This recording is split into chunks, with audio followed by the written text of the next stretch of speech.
Story number 1. Home Sweet Home. When I was around 8 years old, my family and I were forced out of my childhood home. We didn't want to leave, but we didn't have much of a choice. Something horrible happened to my mother. I won't go into detail, but I'll try to explain.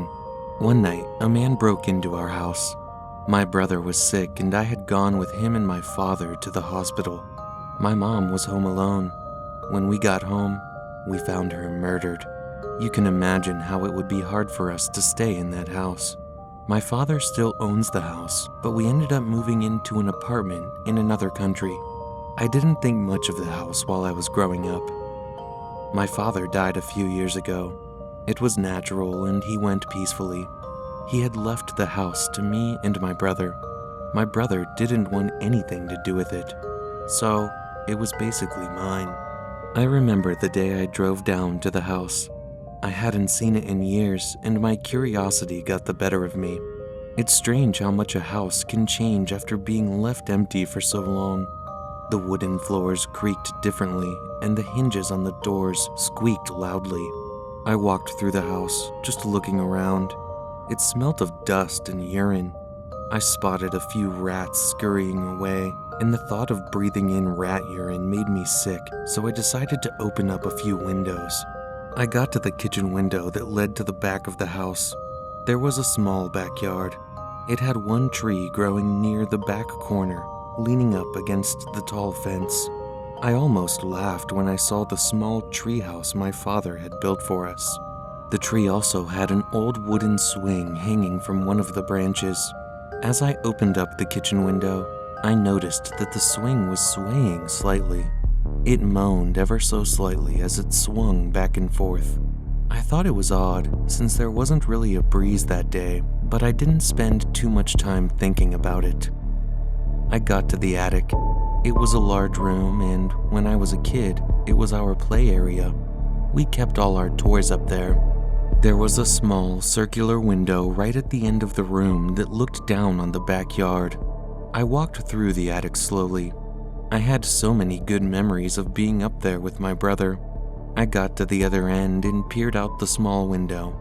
Looking down at the small garden below, all those memories came flooding back. I stood there for a while. I was about to turn away from the window. That was when I saw it. There was a face. It was small and pitch black. You wouldn't have known it was a face if it weren't for the two small eyes. Those eyes stared directly at me from the treehouse. I froze. I didn't look at the face directly. Instead, I peered at it from the corner of my eye. The face didn't move. It stared at me from the holes in the treehouse walls. It was unnaturally still, and the eyes were unblinking. I thought it was something painted onto the wall at first, and that's why I decided to look up at it. My eyes finally met its eyes, and the face instantly vanished into the darkness at the back of the treehouse. The blood in my veins turned to ice. My heart was pounding in my chest.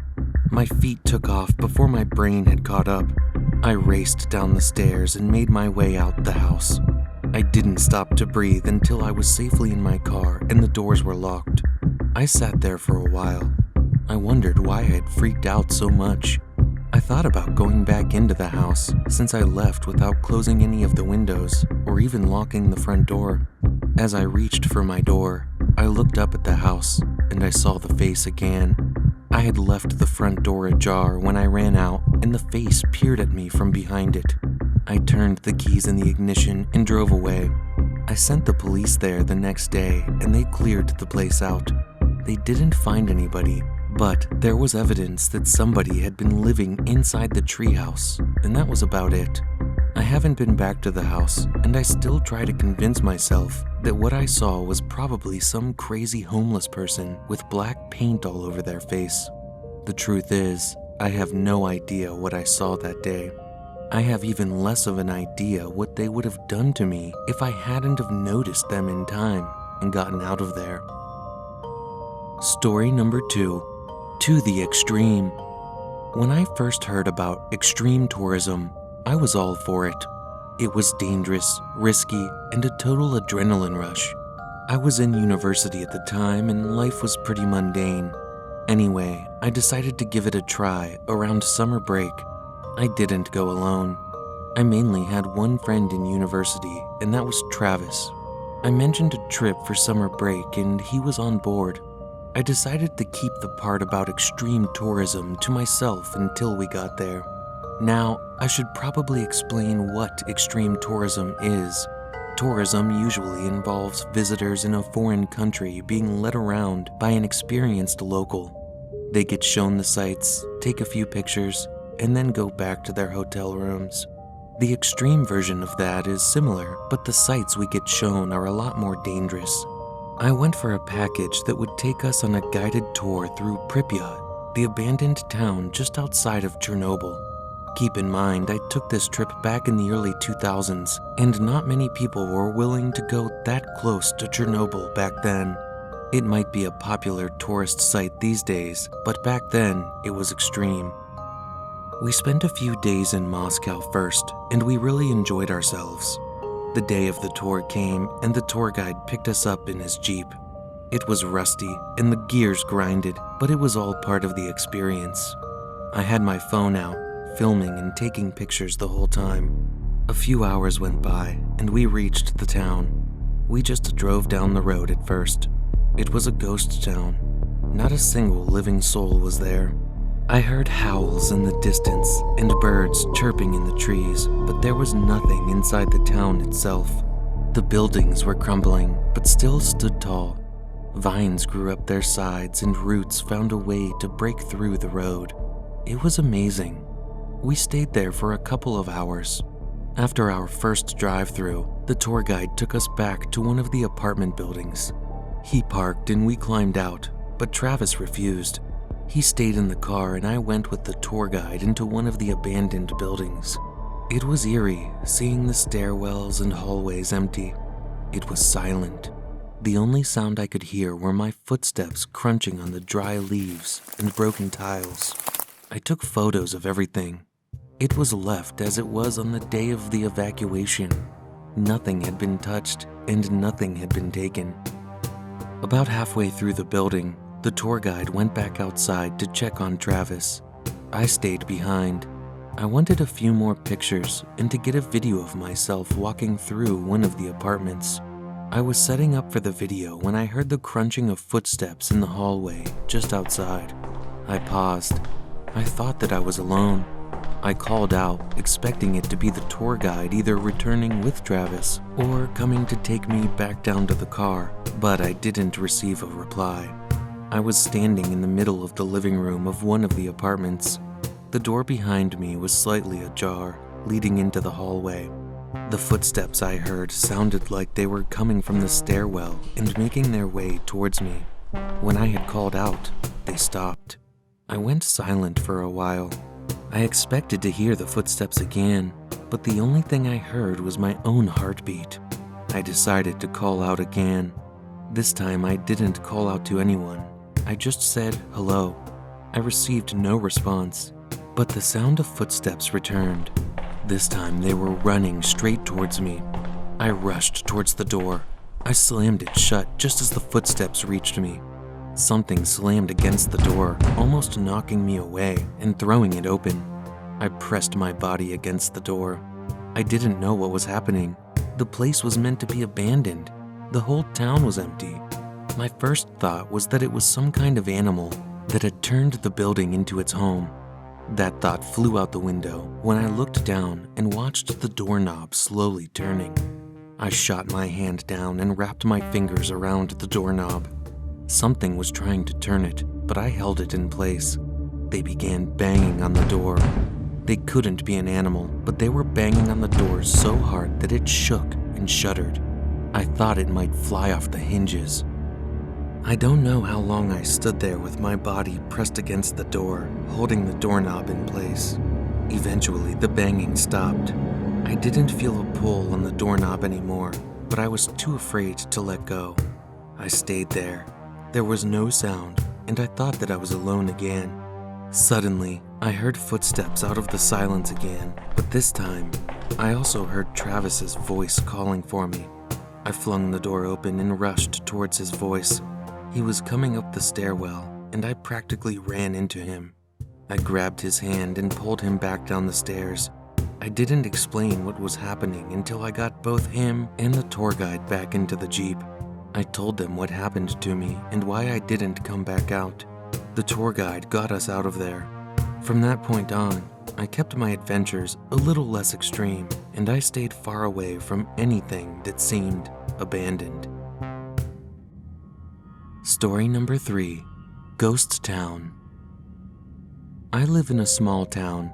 It's one of those towns where everyone knows everyone, and the population never goes higher than 3 digits. I like the smallness of it. I know some might not. The weird thing about my town is that we have a neighboring ghost town. It's kind of like an urban legend for us. The town just a few miles down the road from us was abandoned in the dead of night. No one knows why or where everyone went. They just vanished. It's such a big thing in my town that the youth have turned it into a game. Staying the night in one of the abandoned houses has become a coming-of-age thing. When I turned 16, it became my turn to spend the night in the ghost town. I wasn't scared. I heard all the stories, but no one really knew what happened to the town. It happened decades ago, before my parents were even born. It was unlikely anything supernatural. The night came and I packed a sleeping bag, some snacks, a power bank for my phone, and some headphones. I threw the bag out of my bedroom window. My friends were waiting in my backyard to catch it and take it to the car. I told my parents I was just going to a sleepover, and I left. My friends drove me to the edge of the ghost town and dropped me off. They wouldn't go further.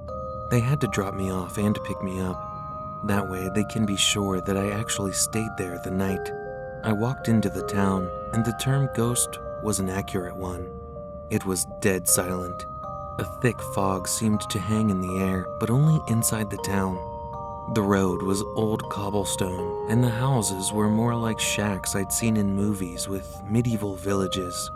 I wasn't scared going into the town, but as I walked around, something unnerved me. I had the feeling I was being watched. I kept glancing over my shoulder to check if I was being followed. My footsteps seemed to echo, making me feel like they weren't only mine. The town was supposed to be completely empty, but I didn't feel alone. Still, I carried on. I wasn't about to chicken out and run the 2 miles back into my own town. I picked the first house that didn't look like it was falling apart, and I rushed in. I set up my sleeping bag and wrapped myself up. I ate a few snacks and listened to some music to calm myself down. I didn't think I was going to get any sleep at all. The wind blew hard outside. The house seemed to move and bend with the wind. It moaned and groaned.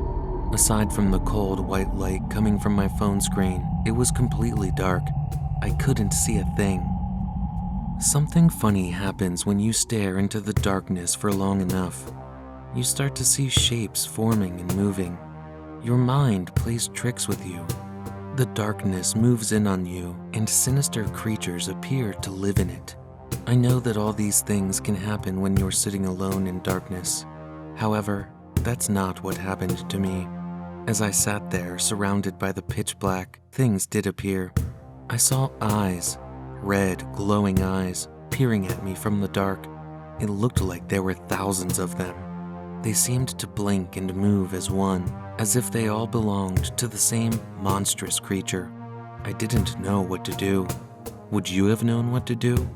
I was basically stuck there. I didn't just feel like I was being watched. Now, I had 1,000 eyes staring at me. My first thought was that they were rats or some other pests that had turned the abandoned building into their nest. My second thought was a lot more sinister and otherworldly. I slowly sunk into my sleeping bag. They followed every move I made and even seemed to move with me.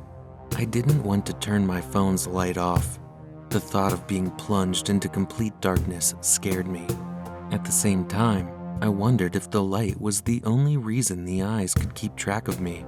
I decided to zip the sleeping bag closed all the way.